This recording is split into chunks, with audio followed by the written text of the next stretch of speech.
Howard Zinn is our guest, the legendary historian. You write in the introduction to A Young People's History of the United States, over the years, some people have asked me, do you think that your history, which is radically different than the usual histories of the United States, is suitable for young people? Won't it create disillusionment with our country? Is it right to be so critical of the government's policies? Is it right to take down the traditional heroes of the nation, like Christopher Columbus, Andrew Jackson, Theodore Roosevelt?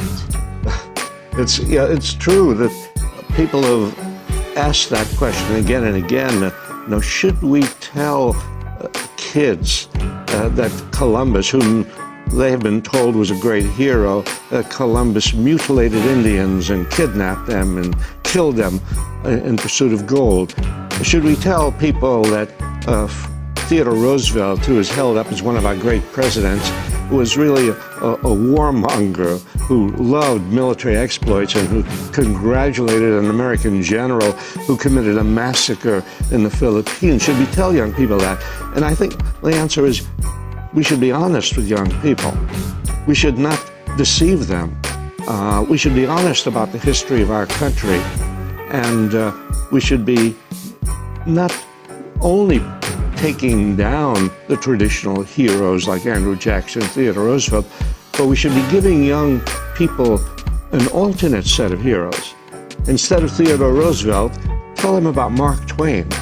Mark Twain everybody learns about as the author of Tom Sawyer and Huckleberry Finn, but when we go to school, we don't learn about Mark Twain as the vice president of the Anti-Imperialist League. We aren't told that Mark Twain denounced Theodore Roosevelt for approving this massacre of the Philippines. No, we want to give young people ideal figures like Helen Keller. And I remember learning about Helen Keller. Everybody learns about Helen Keller.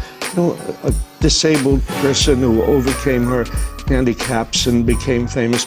But people don't learn in school, and young people don't learn in school what we want them to learn when we do books like A Young People's History of the United States, that Helen Keller was a socialist. She was a labor organizer.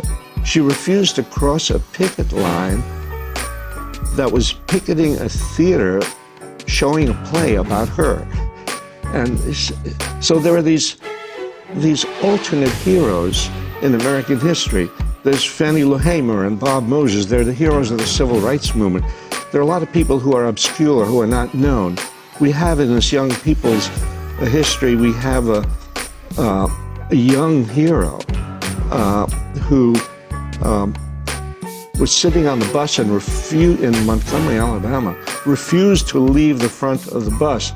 And it was before Rosa Parks. I mean, Rosa Parks is justifiably famous for refusing to leave her seat, and she got arrested, and that was the beginning of the Montgomery bus boycott and really the beginning of a great movement in the South.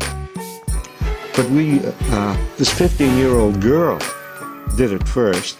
And so we have a lot of it. We are trying to bring a lot of these obscure people back into the forefront of our attention and inspire young people to say, this is the way to live.